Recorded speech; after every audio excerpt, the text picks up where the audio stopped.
Hi guys, and it's again a very good morning from India. My name is Alan, and I'm here back with another full flight tutorial uh, from India to Pakistan today. And it's going to be an interesting flight, and let's get right to it. So, we're in a cold, dark state, and I'm going to just switch on the battery. We have ground power, so let me just put on the lights.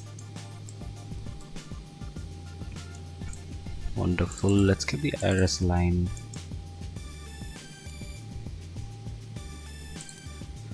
So it's a short flight. The reason for me to select uh, these two destinations, although controversial, uh, not very friendly neighbors, India and Pakistan, but nevertheless the airports were interesting, so I thought why not make a video on this. And so as the iris gets aligned, let's open our AV tab and let's open our flight plan. Okay, so this is not the one that I put in here. Let me just check.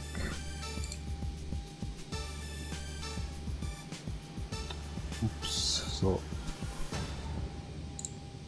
the flight plan that I put in doesn't seem to be visible there, so I'll have to again find that file. So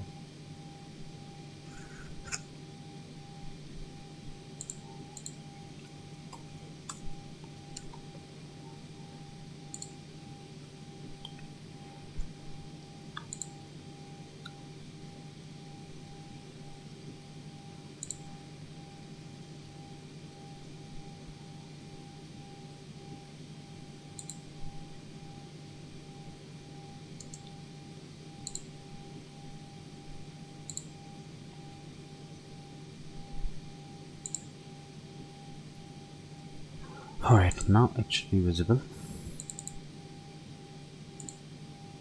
Yeah, so that's our flight plan. So the airport code is Victor Alpha Alpha Hotel to OPKC, which is Oscar Papa Kilo Charlie, and it does tell us to. So the only reason why I was getting confused was because of the fuel requirements. So quite a bit of fuel requirements. So 906, so almost 9 tons of fuel. So what we can do is, meanwhile, we put in the fuel. So we already have 3 tons of fuel. 9060 is the requirement. So 51, and you can see the flight plan. So we can call the fuel truck till then. It's going to take time anyways. So we can look at the charts, and we can also look at the takeoff weight calculated, right? So accordingly we can put in the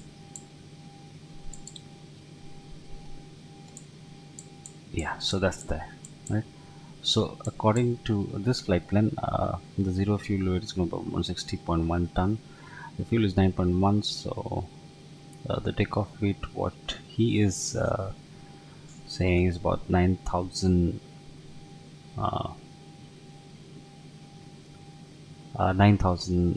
tons of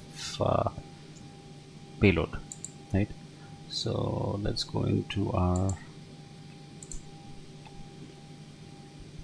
9,000. So I generally try to keep it at about 14,000, so that's almost a full flight, as you can see. And if you keep it at, let's say, 15,000, so it's pretty realistic, right? So as you can see, my takeoff weight does increase to 6.6 ton, and the only thing that I need to check is whether I'm not exceeding the maximum takeoff weight. So maximum takeoff weight is about 69.7. and if I do carry 69.7, I'll land 66.4, right? So we basically, as you can see, if you take off it is about 69 and come to 64, basically you're using 4 tons of fuel, right? So 4 tons of fuel, which means that in our case, um, we will land at about 62, so which is fine. So that's okay. And I think the fueling should have started. Yes, so that's our fuel truck. Alright, so the IRS can be aligned.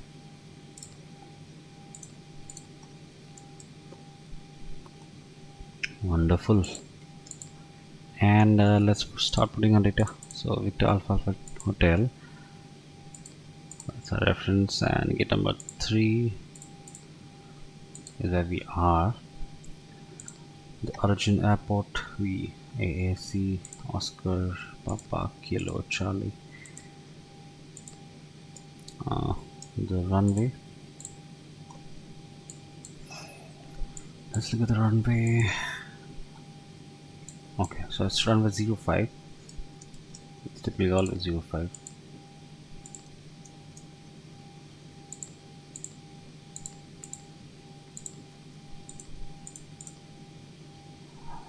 Meanwhile, the CrossFit gets filled, we can look at the altitudes.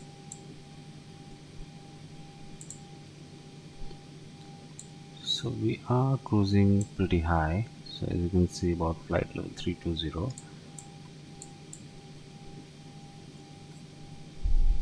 And I'll just do a cross check, a quick cross check, if that is the case. Yes, so we can put in flight 32,000. Let's run the wind information.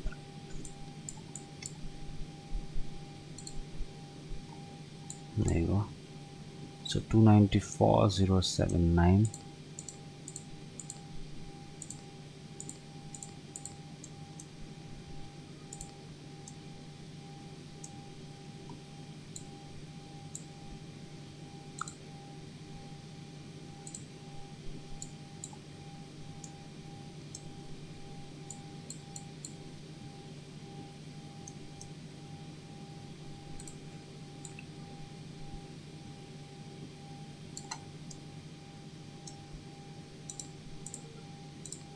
S10. The reserves typically is 1.1. Now I'll just do a quick cross check. 1.01, correct. Cost index, we'll keep it as 6. So I will not put in the gross weight at this point because the fueling is still happening. But the other settings can be done till then. 5-degree flaps. Let's start putting our departure, right? So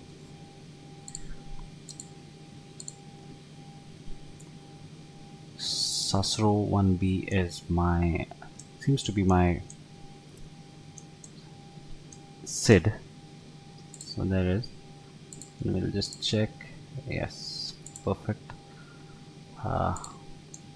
After that, the airway, so we'll directly go to the route, which is G208, right?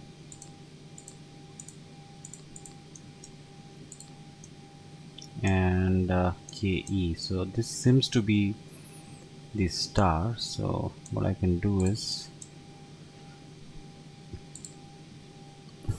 25L.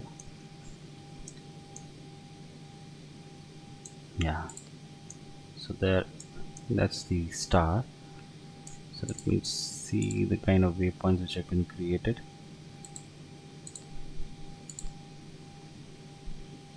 Alright,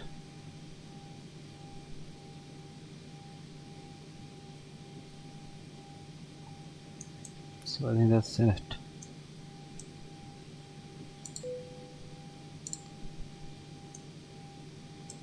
Let's quickly have a fast check on how that flight plan will look like. So that's the runway. We'll take a left.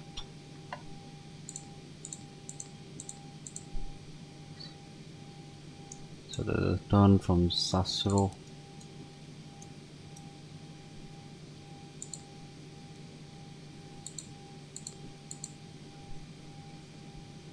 And straight landing, so there's no turns. Wonderful. So we can start setting the other things. I've set auto brakes to RTO. My runway heading has to be 045. So I'll set the course as 045.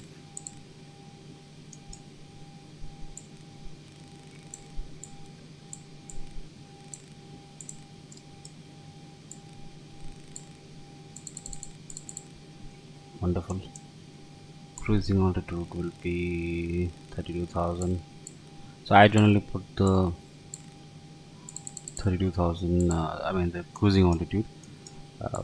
You can choose to keep doing it. I just like to put it one at all at once. That's not the actual real life practice, but that's enough. That's okay. It's set. I can't really on the fuel pumps, can I? Is the fueling over? Yes, the fueling is over. So if the fueling is over, we can select the gross weight. Slight difference from what we saw there in our flight plan. That's okay. So I've taken 24k to D-rate. Okay, so center gravity is 4.75. Our V1 speed is about 139 and V2 is, so I'll keep it my speed as 148 here. Wonderful. And let's start our fuel pumps. So we have fuel on all the 3 tanks. I'm gonna start the hydraulics. Set flaps to 5. Ride controls on.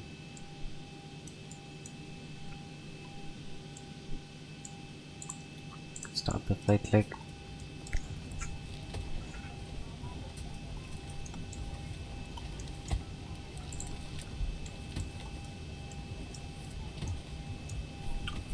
Right. Seatbelt cells can be on. Exit lights are armed.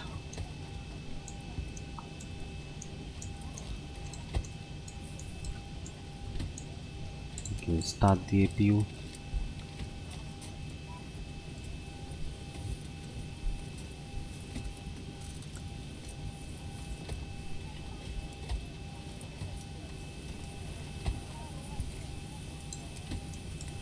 So the APU will on in some time. Meanwhile, let's just get the other things in place. Let's set the altimeter.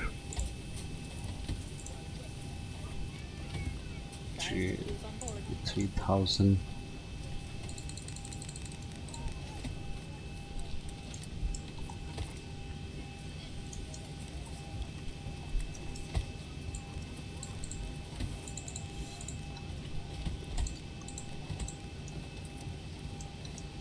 Let's open our charts.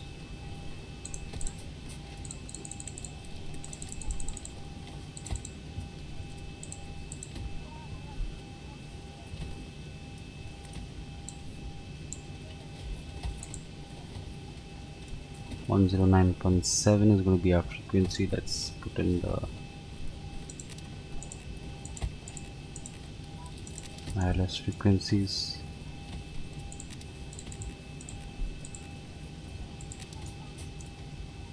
And the full Let's look at the minimums. So about 480.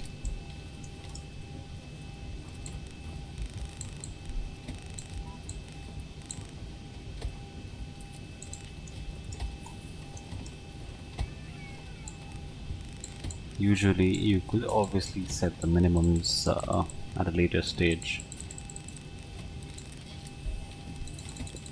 while you're landing before descent, but I tend to try to complete all of that the start itself. So you can see the bus is on, so we'll switch power to APU, and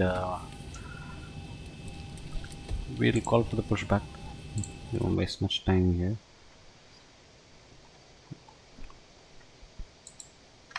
Ground to cockpit, plan acknowledged. Call me through the menu when you are ready.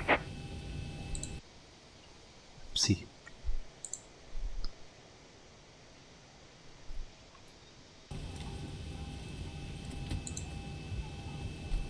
Ground to cockpit, please show me where you want to go. I've already shown you where to go.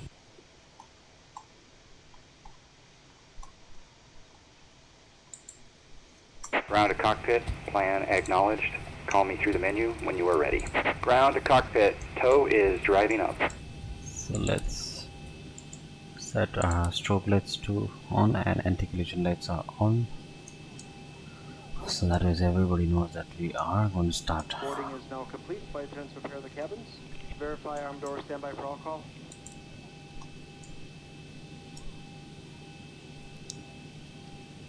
Alright, we've got everyone strapped in. Give us a ring if you need anything. So more or less we're set.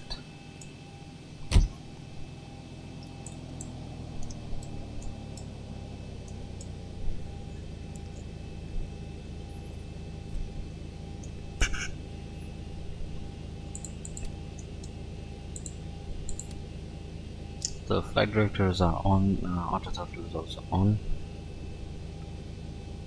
Okay, all doors and hatches are closed, ready to connect.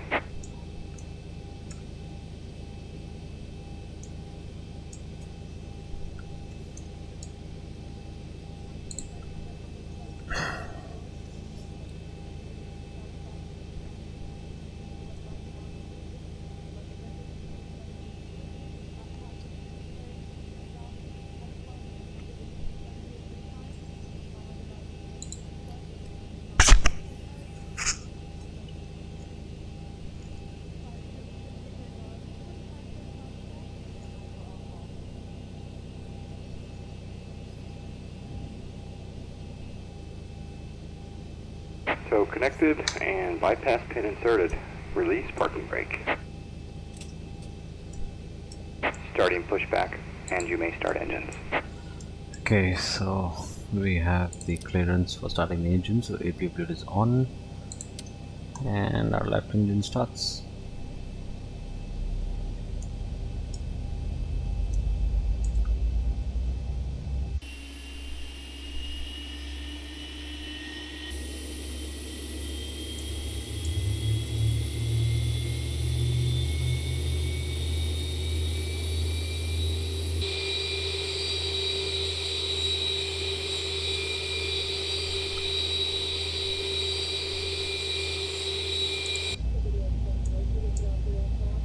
So 25, 26, so we can start our first lever.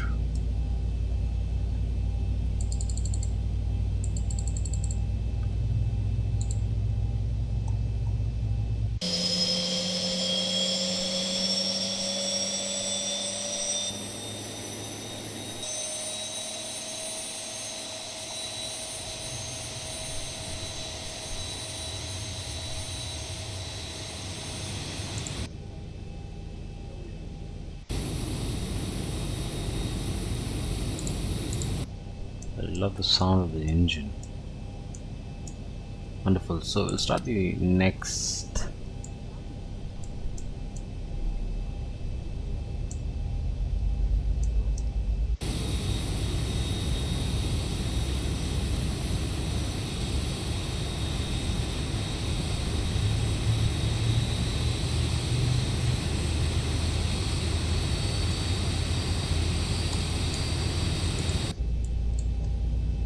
26, so second lever on.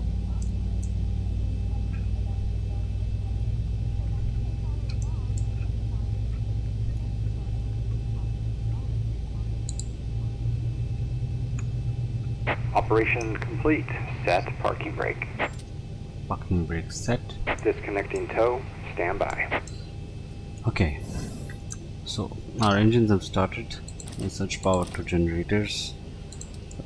Switch off the APU plate. Cabin pressurization will start now. Wing anti-ice is on, and taxi lights are also on. So more or less we are set. And our taxi bay is gonna be taking that next left from here, go straight to the end, and taking a left.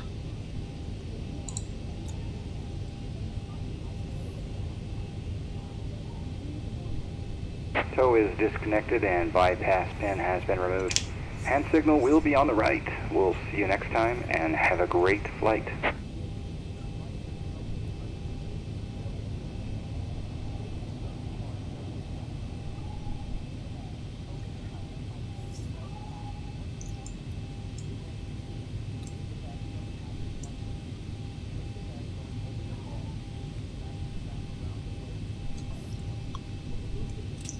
So I'm releasing the brakes, and we have the hand signal.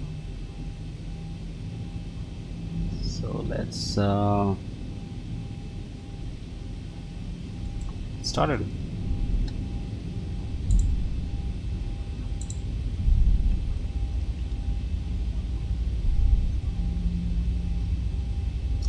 So that's the left that we have to take here.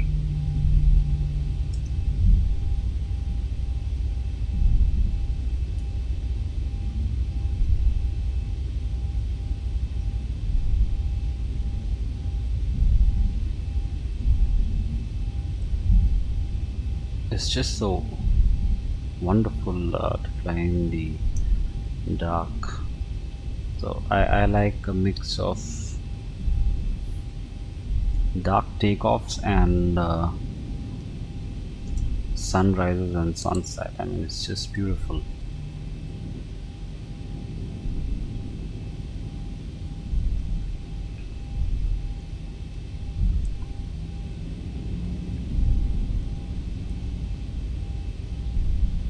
We take the right from here.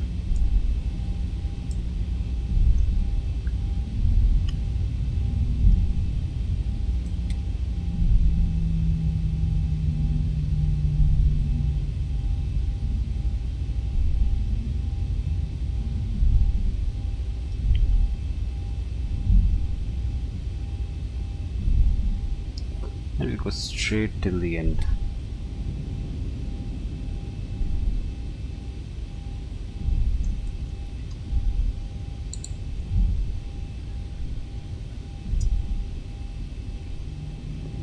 In the 11.51 version of Explain, I did see quite a bit of airports in India. It's just default scenery used to be much better. So I mean, for example, VAH, the gun airport, these are all just standard default sceneries. I've not put any other scenery apart from the one which got updated, which is wonderful.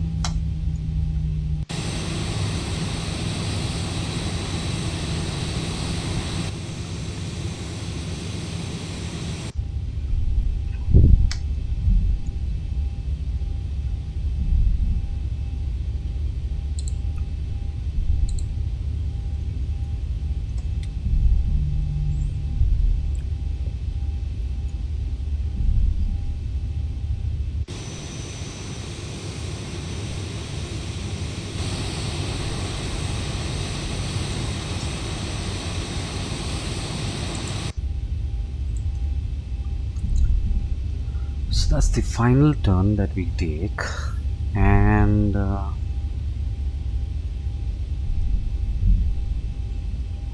fly off.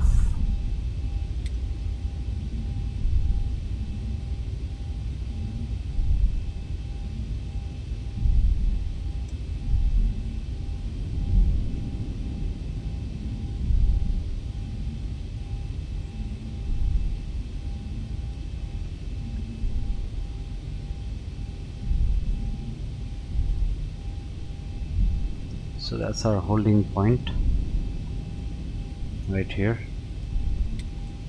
So let me just stop for a second. Let's get our transponders on. Let's start our takeoff lights. Engine continuous.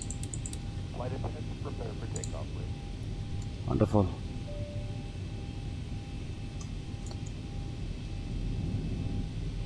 Okay, the cabin is secured. Have a good flight. So we're cleared for takeoff. Runway 05 to Karachi. We're doing a full runway Approaching 05. takeoff. All the settings are correct.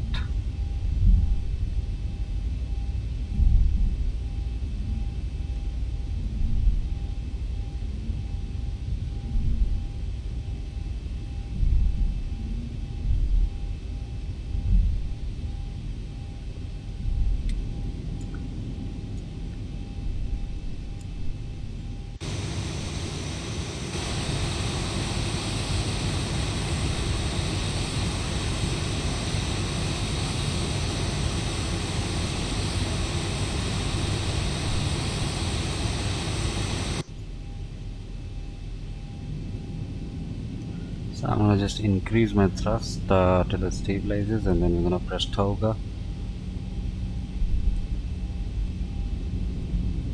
Alright. Let's take press toga, slight pressure, slight forward pressure, till 80 knots.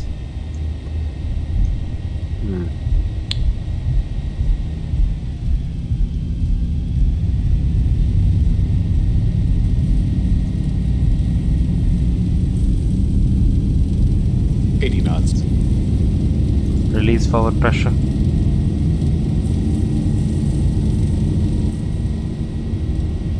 Maintaining center line.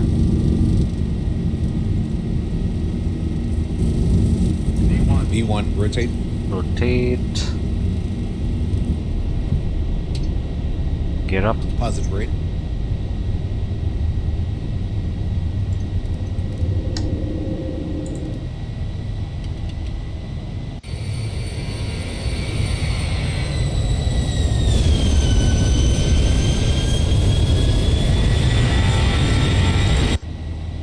Wonderful.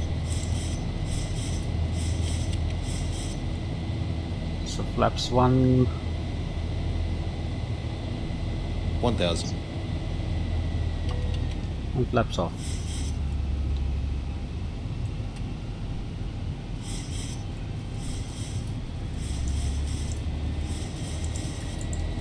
Switch off the takeoff lights. Engine set to normal.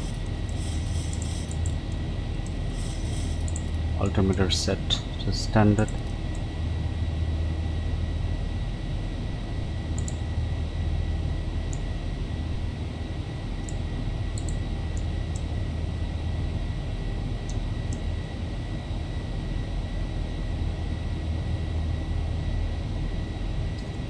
So that's the view from the airport. I think I already lost. Yeah, right there.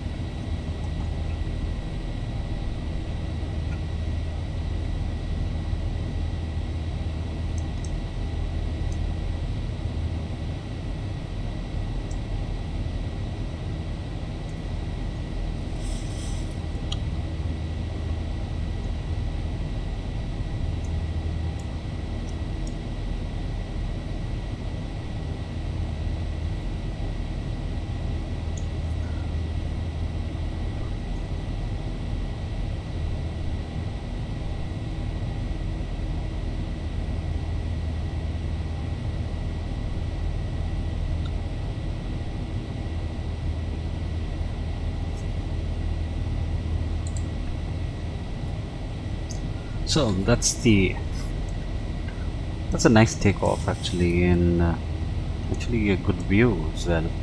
Didn't expect it. So we are climbing across 7,000 feet, passing through our SID at this point, and transition will happen about 58 miles from here at Sastro, as you can see here. Right, it's a strong climb, about 3,250 feet per minute. So by the end of Sastro, we'll be at the cruising altitude.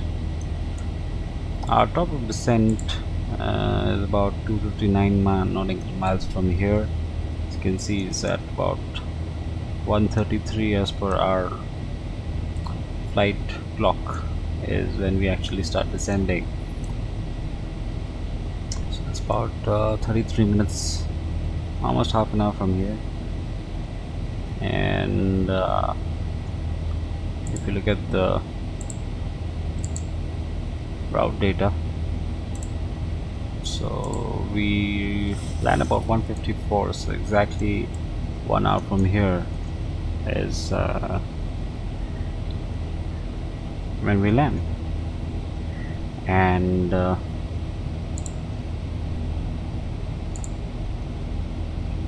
if you look at the local time of Karachi at this moment, it's about 5:36, so about 6:30 is when we expect to possibly land.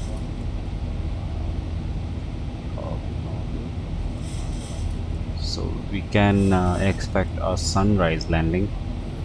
It's going to be interesting.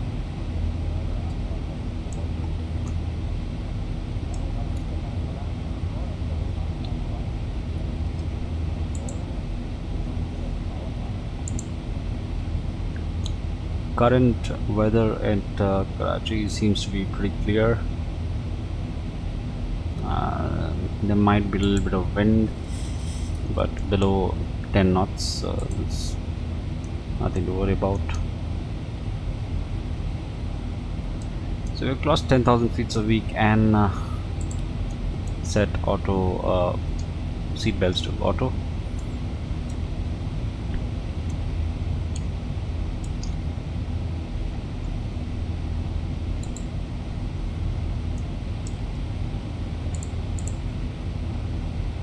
We can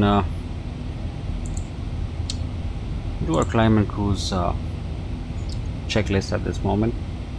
So passenger sign as needed, we have put on set off the seatbelt sign to auto, and altimeter is set. You can do a final cross check of altimeter. Yes, altimeter is set. So that's all the climb and cruise checklist was.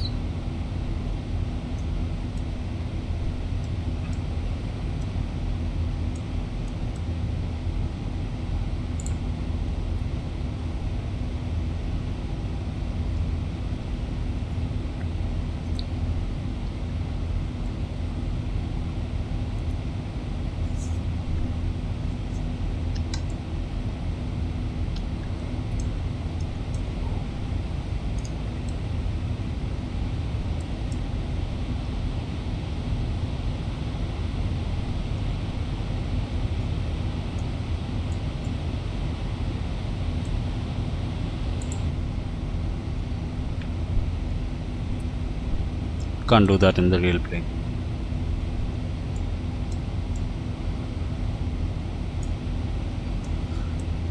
Okay, so at this moment, if you look at the 3 fuel tanks, the center fuel tank is almost gonna get exhausted, and in some time we should be getting a sign of fuel here, which means basically we need to switch off the fuel pump.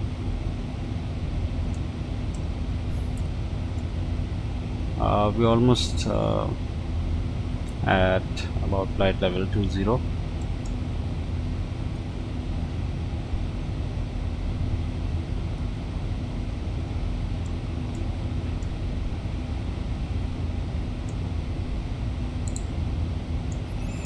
So meanwhile, while we keep climbing to the cruise altitude, we can start opening OPKC chart and start reading the arrival procedures, as well as just have a quick look at the runway.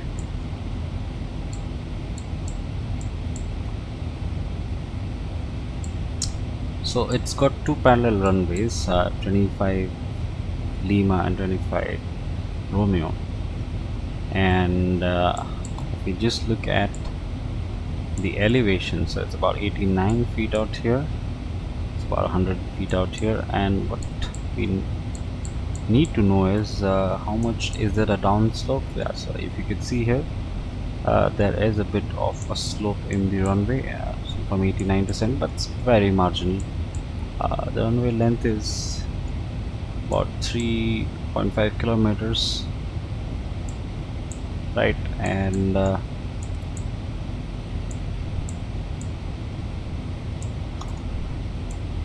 that's the terminal. So that's the western apron of domestic terminals. There's the eastern terminals, a pretty large airport.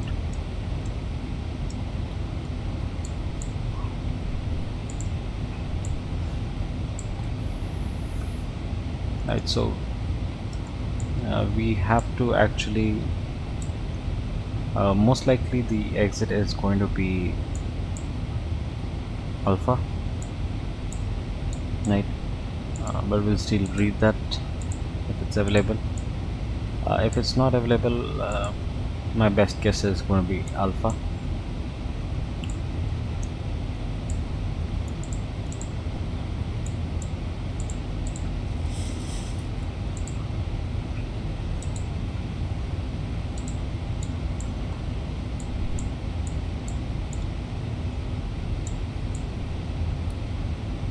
So that's where we are coming from, right? So we're coming from Port Up. You can see here, Port Up, Dovdo, Punam, right? So if you see here, Port Up, that's where we enter, Dovdo, and then Punam. So from Punam we get aligned into the ILS runway, which is about 254. ILS 25. So that's the pretty simple chart, actually, not no twists and turns. So if we had selected Minar as our star, then we would have actually come more closer to the coast.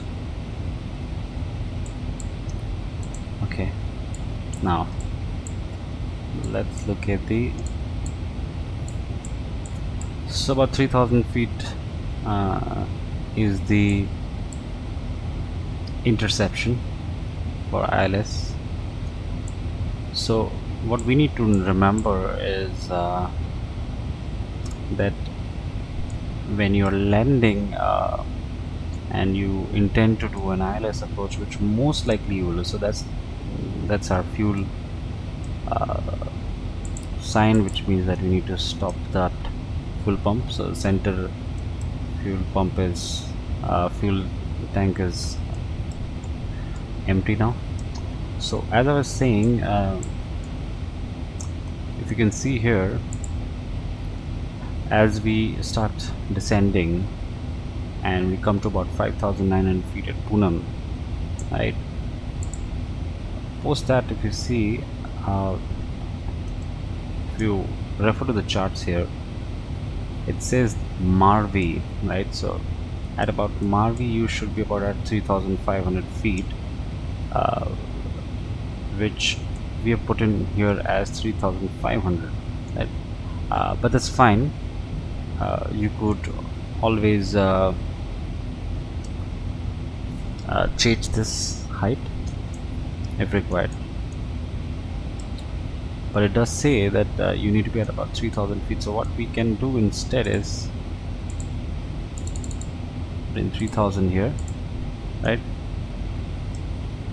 and we're going to intercept the glide slope somewhere between Marvi and um, the point from where we start.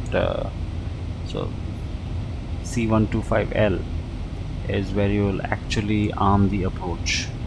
Okay, so you do not use the approach button for anything else apart from the fact that when you capture the glide slope, if you select the approach, then it's going to be automatic descent according to this the requirement, right? For example, if here it's written 3-degree glide slope, then the computer will automate the same, and that's the beauty of ILS approach, right? And as we see when we start doing the landing, is that there will be an indicator out here, a diamond shape indicator out here, which will 1,000 to go. show if how far left or right are we aligned to the runway. And there will be a glide slope, there will be an indicator, diamond indicator on the vertical side, which will guide us on telling us if we are above or low from the said height that we are supposed to be in, right?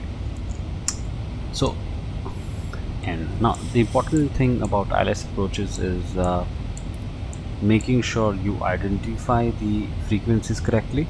109.7, it's very easy to identify, and most of the charts, in fact I have Navigraph charts, but most of the charts should be available for public airports online. And so you identify the frequencies correctly and you put it in your nav section, right? So you will put it in your standby sections. For example, if I put it here 109.7, I can adjust it basis. There are two things that I can use here.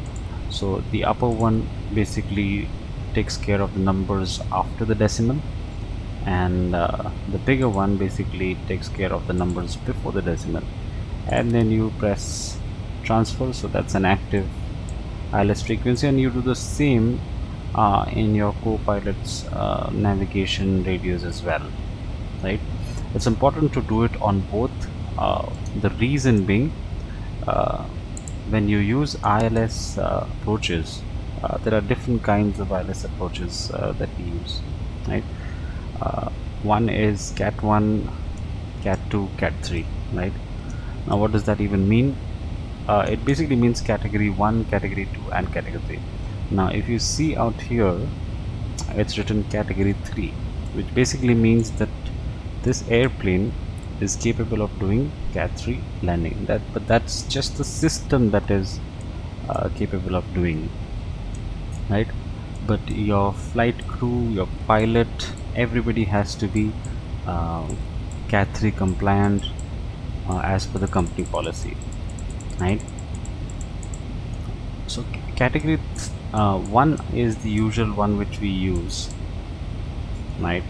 Because that's when, I mean, you expect most of the times the visibility to be decent, and at least 4 to 5 kilometers of runway visibility is most of the time there, and at that time we use category 1, right? Category 2 and category 3 are on situations where the visibility might drop further, with category 3 being the fact that there is absolutely no visibility and the plane has to auto land, right? And there are different procedures for auto land, but today we want to be focusing more on doing category 1 landings, which are basically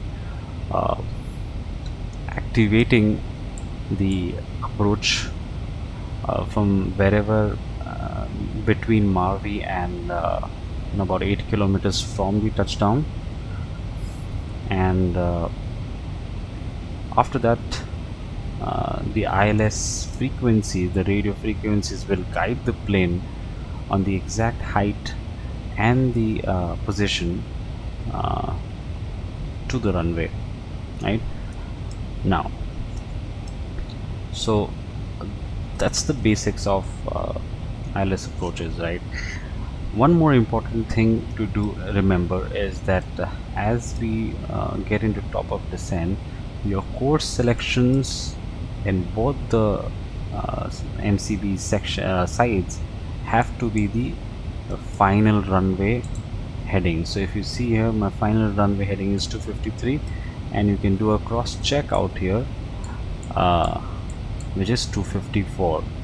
So it has to match with whatever the charts are published. So if you see here, the charts are published 254.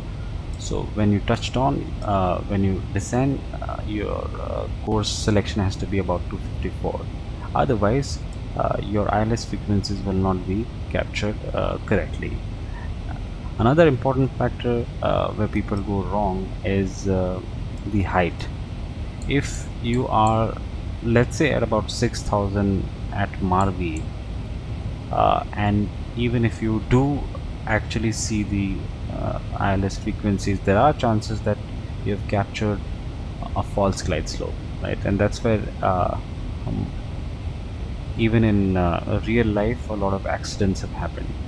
Now, what you need to be sure about is when you intercept the glide slope, right? So for example, we're descending at about, let's say if we are about 3,000 feet here, we should be intercepting the glide slope from below, which basically means that the diamond should be on the top, and we wait for the diamond to come down, right? And that's the proper way of capturing the glide slope. As soon as you see the diamond and it's lit properly, you can arm the approach button, right? So that's the basics of how the ILS works in a 737-800. So we are at cruising altitude, so we can put that announcement.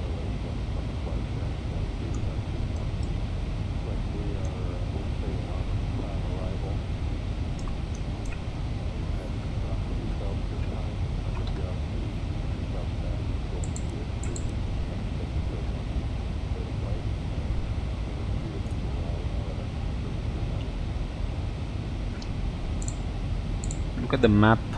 Let's see where we are at this point in time.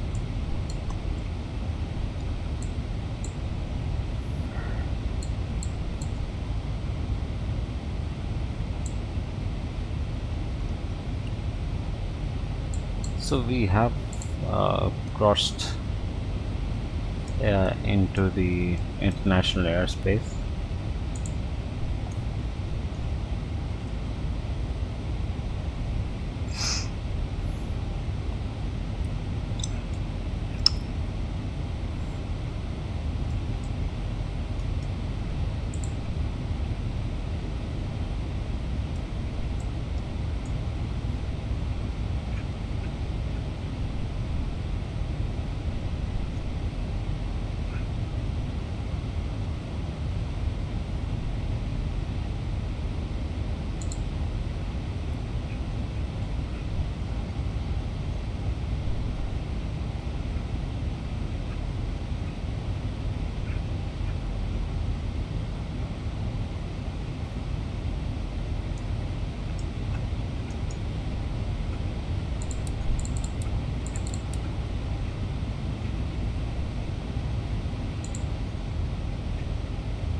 we can now look at the arrival procedures if we can find the taxi routes.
Okay, since nothing seems to be published on the taxiways for exit, we're going to assume at this point Charlie or Delta. So I mean, if you look at the runway length, if we have to exit through Delta, that would be approximately around 1700 meters, right? And if we exit through Charlie, it's almost 3000 meters. So when we do our performance landing, which is going to be 25L, right?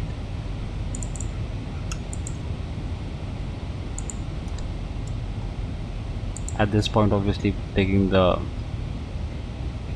gross weight would be incorrect because but still I could just show you 65,000, 3,000, and we're going to use 30 flaps. So if we use auto brake 3, we stop at about 1800 feet and we will be able to exit through Charlie. And if we use auto brake 2, auto brake 1 also, we will be able to make it through Delta. So for now we will take auto brake 3, and considering the fact that this is not the actual weight at this time because we have not got into the descent phase, and we'll take the exact weight at that point in time.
Alright, so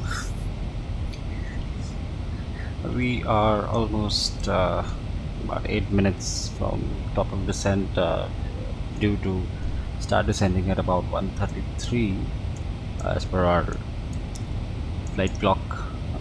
You can just cross check if that's happening. Yes, that's happening. So 1:32 from top of descent, 32,000 feet. So first we will go into 24,700, 6,000, and final 3,000. So not much time after that.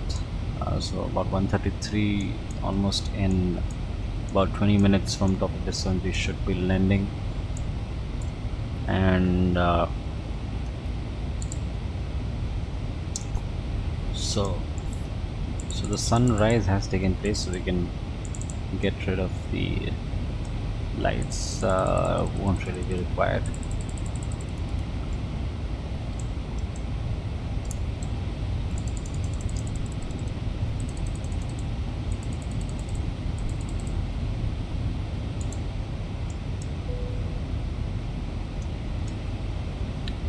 We can do a quick descent checklist.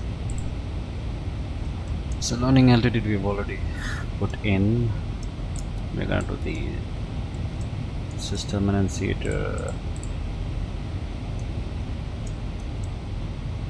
VREF is, so as I said, the weight would reduce, and it has reduced to 64.7.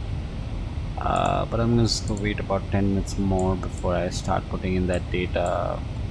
The arrival airport is not yet visible, and hence I will not be able to set the altimeters at this point in time. So I'm gonna wait for that. Radio, so radio 109.7, 109.7 is set. Navigation is set. Auto brakes after we select the VREFs.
Right, so you can hear the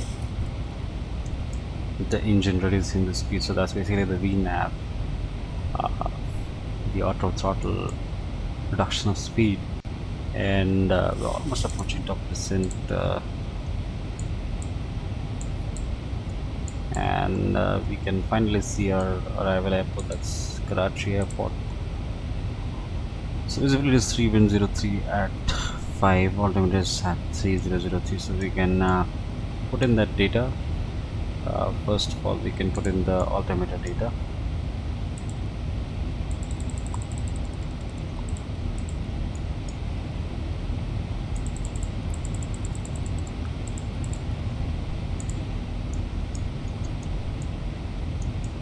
And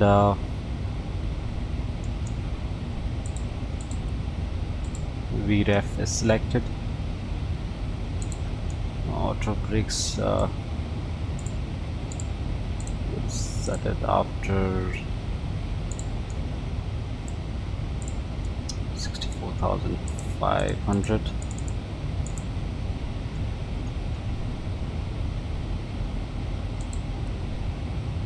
It's about 152. What is going to be our landing speed, and considering that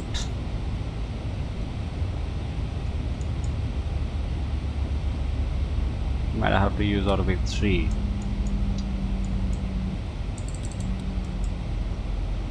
So that's a descent.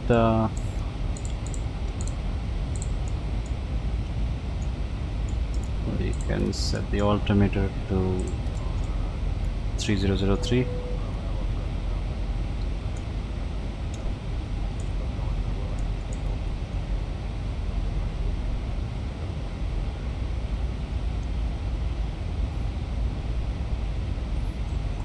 We will keep an eye on the speed because descent is pretty steep, especially after top though, because from 24,700 we are directly going into 6,000, so that's going to be pretty fast.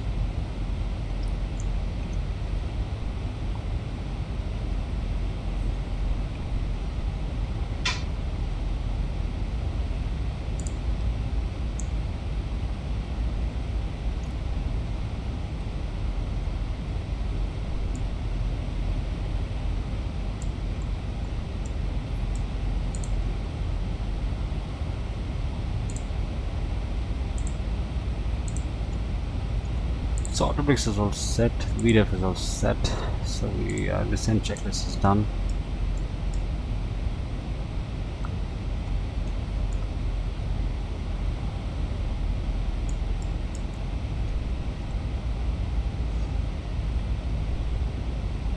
So about when 15,000 feet we will activate our seat belts, sign, and you can expect the flight crew to start preparing for landing at that point in time, because we'll have approximately 15 minutes.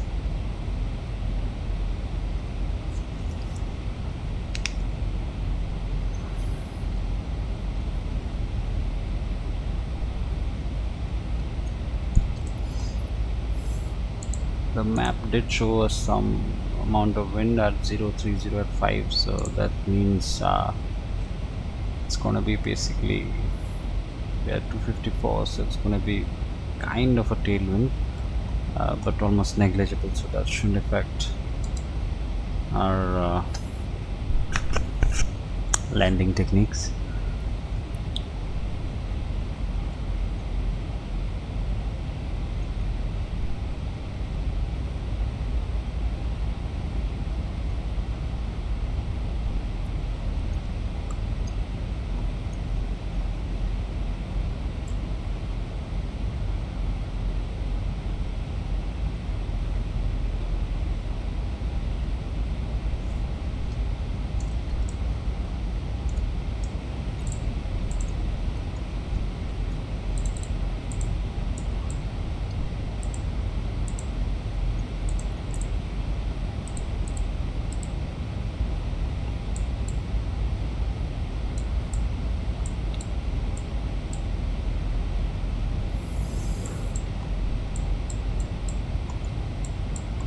So our go run altitude is about 2000, so let's just do a cross check on that. Yes, it's about 2000.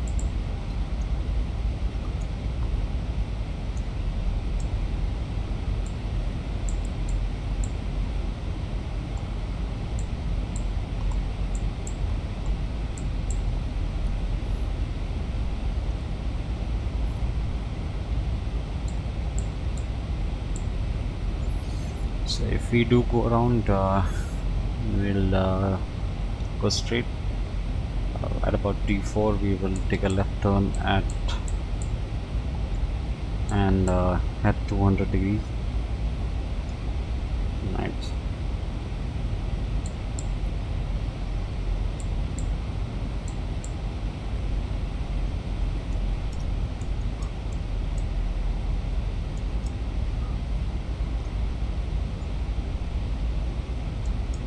Nicely descending. We already passed flight level 20 and we're bang on profile.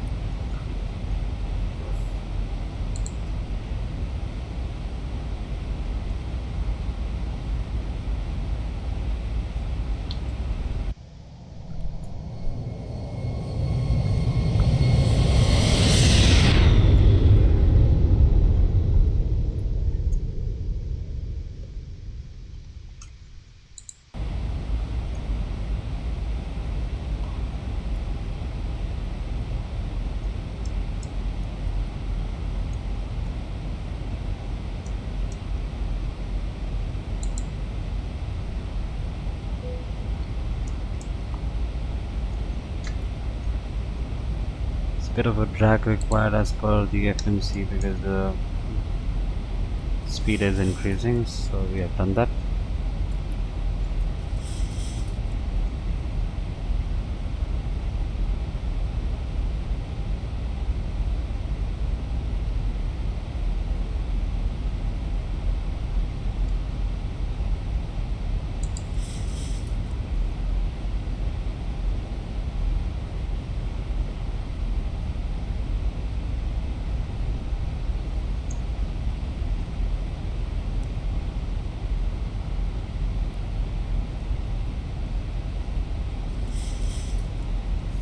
So scheduled to land about 153. That's what the route data had told us. So 155. So at about 140 we can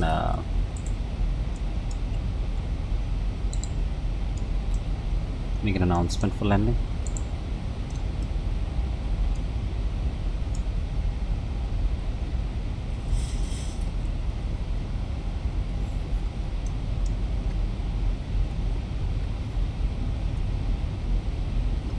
So that's 140 there, and we can inform the cabin crew on landing, and we can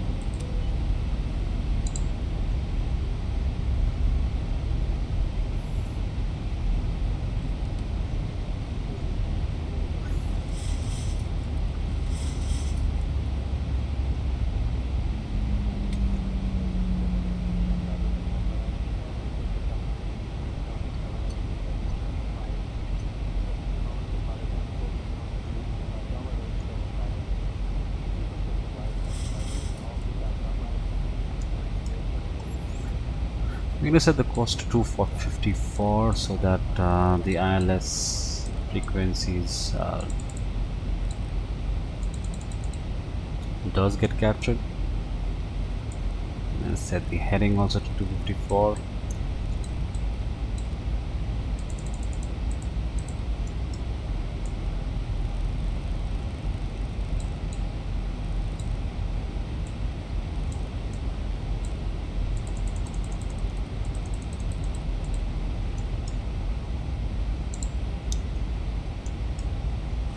So as I said, at Marvia we are expected to be at 3000 for the ILS approach. We have to make sure that we intercept the glide slope from below. Our ILS frequencies on both the navigation radios have to be set 109.7, 109.7. Make sure that your LNAV and VNAV are working, even if you're not using VNAV. right? Just make sure that you reach this altitude and intercept the glide slope, right? So somewhere around Mavi we should be able to see the ILS displayed here on the left, and it's a good idea to use the secondary PFD as well and activate the approach, because you will be able to see uh, the possible glide slope much before your current PFD.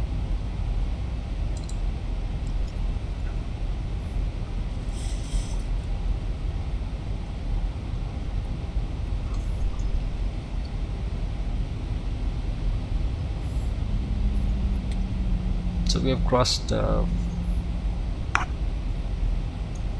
below flight level 13,000 now, so I think and we are at 142, so approximately around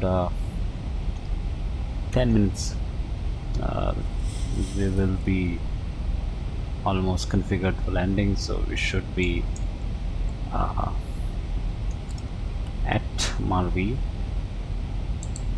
at around 150, so that's about 7 minutes from here. So our courses are selected properly, our landing altitude is set at 3000, CBS is on.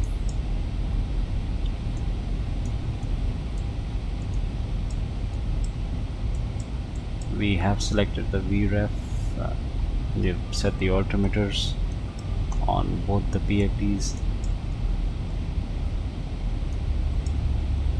Navigation radio is set for both, and so we just wait.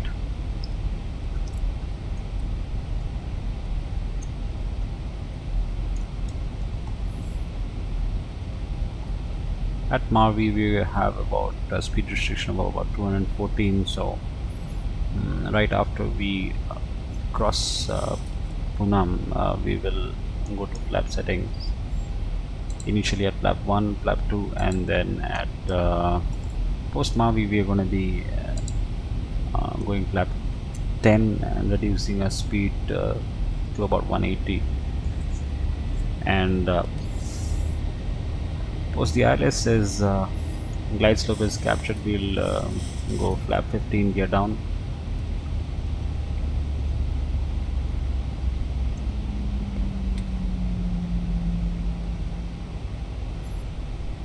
At this point in time the plan is to use the ILS approach till about 800 feet, and from there take manual control and complete the landing.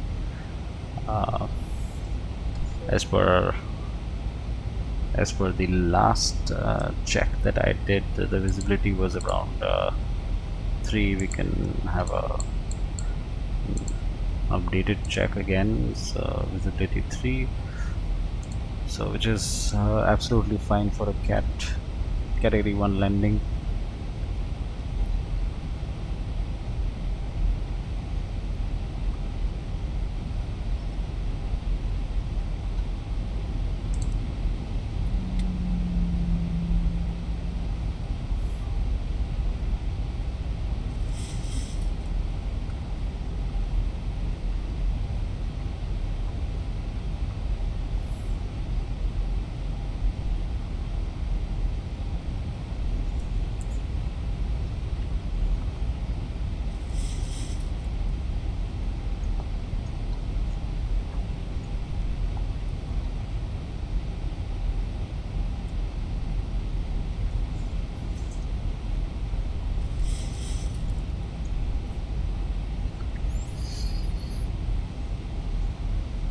So we're already below 10,000 feet now. We should be at Pune any moment at about 6,000 feet.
So that's the point of deceleration. Now we are cross Poonam, and that's where we'll try to go to flap 1 initially, and then flap 2. Before Mavi we want to be at 214, so flap 1 flap 2 will do the job. So that's the runway.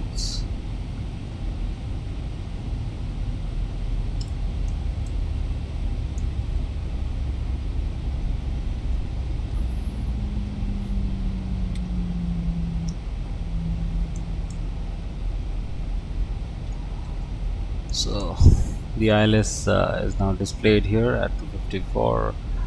DME is about 20 nautical miles, and that's what I was talking about. See, so if you can see here now, you see the two diamonds here. This diamond basically will guide the plane on keeping the runway center line, and this will guide on the altitude. And when I said we want to intercept the glide slope from below, it's exactly what this 1,000 is, to go. right? And you see, if in your secondary PFD, if you see we are already below uh, you know what the ILS currently wants us to be in. So that's what you got to do. You got to be intercepting the glide slope from below, right? And after intercepting, this will start becoming a full glowing diamond, which basically means that you can now activate the approach. So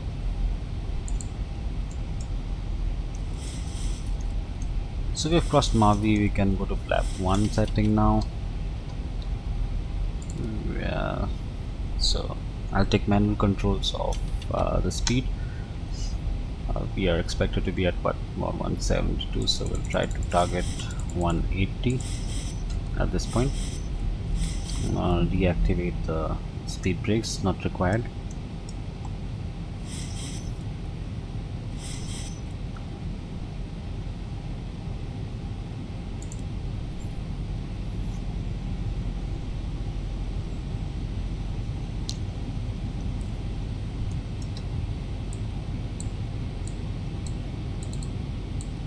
So I'm just putting it to 2100 in case if it does not capture before that, we still can descend and intercept the glide slope.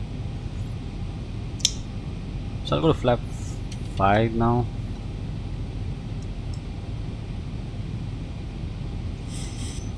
And reduce the speed to about 172.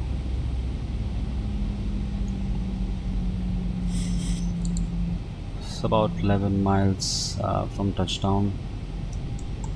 The glide slope is active now, so we can go ahead and activate the approach, right? So now, since at this point we are intercepting from below, you can see now it is activated. It is saying single channel, which basically means you're okay. Right, we are at the desired speed restriction, and that's it. Our go around altitude is at around 2000, so we can keep it as 2000. I go to flap 10 now. Even though the speed restriction doesn't say anything about that, I'll still go to flap 10 and reduce the speed to 165. 2,500. So that's our first check, 2500 feet, about 7 miles from touchdown. So we will start the landing light, taxi light, flight continuous. So we are configured for landing about 6 knots, wind from 0.15, and so that's fine.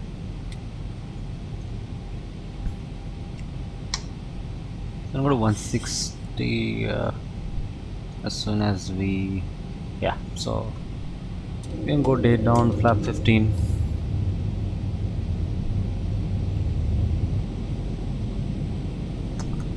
So now everything is done by ILS, so you don't have to do anything.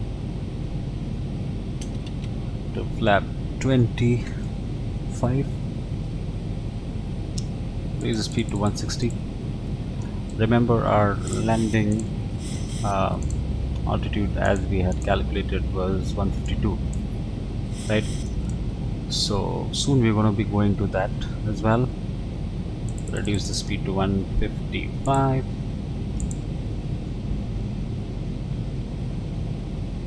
We're going to be doing a category 1, so we are not going to activate the auto land, but 4 miles away, so we can go to flap 30 and get the speed to 152. So we all configured for landing, and at about 800 feet I'll take manual control and try to make sure 1,000 that feet, it stabilize, lands just approach altitude safely and set. smoothly.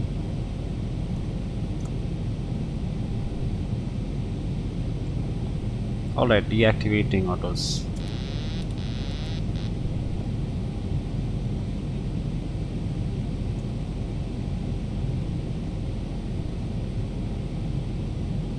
Approaching 25 left.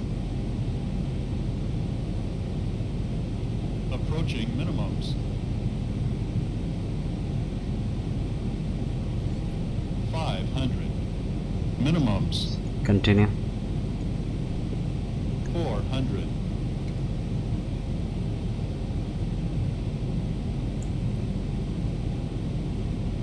300.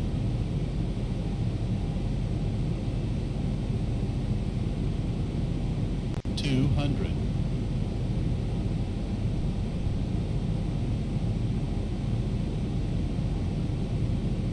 100. 50. 40. 30. 20. 10.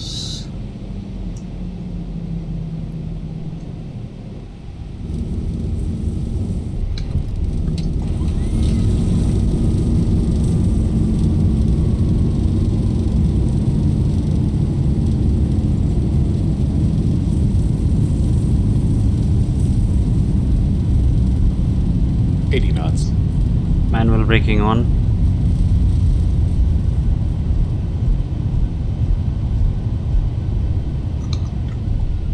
Deactivating reverses. Auto brakes off. Landing light off.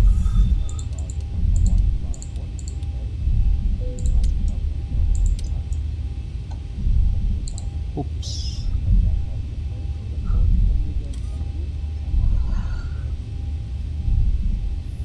Okay, so we are at taxi speeds. I'm going to go ahead and start the APUs so that we don't have to wait for the ground power.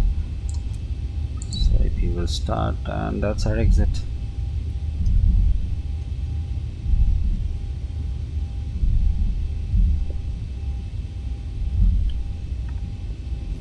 So guys, welcome to Karachi.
So I'm gonna just quickly switch off the transponders.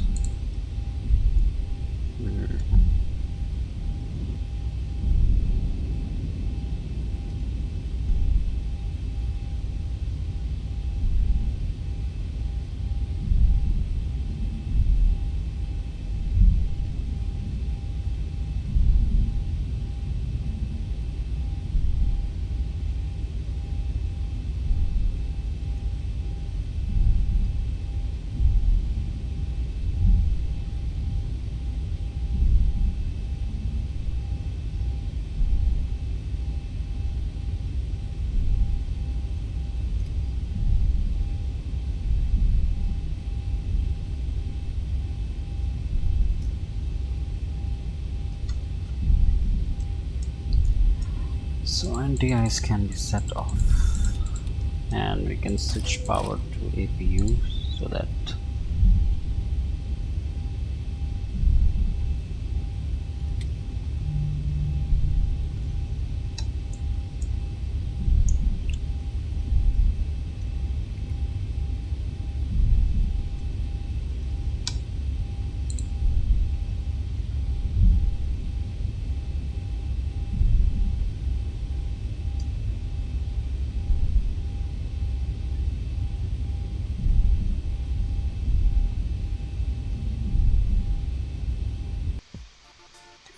okay.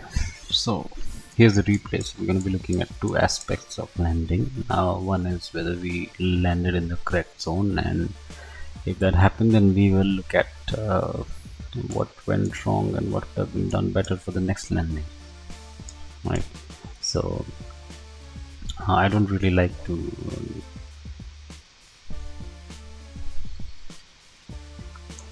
okay,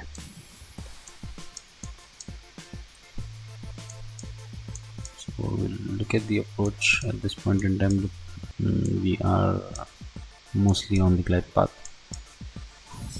I did realize at the time when I was landing that probably I was a little higher than expected, so I was trying to push it down a little bit. So let's look at the first aspect, whether we landed at the correct zone. Okay, a little bit of floating, not bad. So from a touchdown perspective, yes, we did land at the correct phase. Slightly off the central line, but that's fine. And let's look at the flare. Okay, so for this I like to use the more exaggerated view of it. Yeah, so this tends to give us a better view of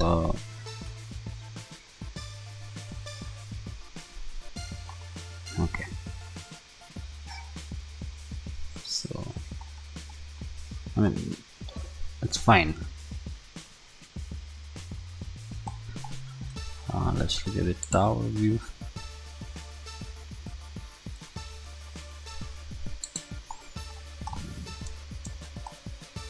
But pretty hazy, hence this kind of a view is what we can see. So that's crush the threshold, holding the altitude. Wonderful. Let's look at the cockpit view.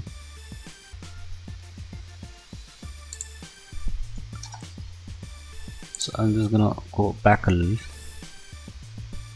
So yeah, so this is where I realized that I was a little high, because I could see the lighting, which did show that I was a little higher than expected. Then I was trying to reduce.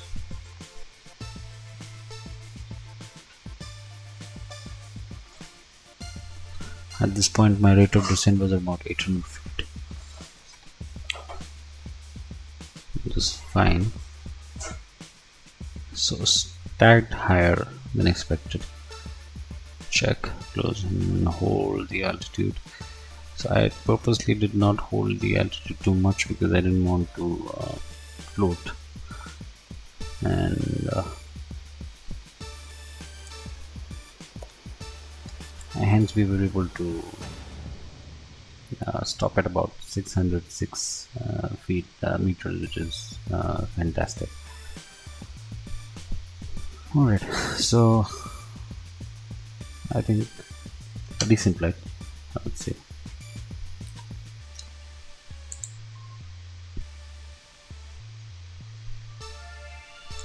Alright guys, thank you for watching this video, and I hope you liked the flight. If you have any questions, any feedbacks that you want me to incorporate in my landings, or probably if you had anything that you want to share that I will probably improve in my next videos, please do share, and please do like the video and share it with people who would probably find it interesting.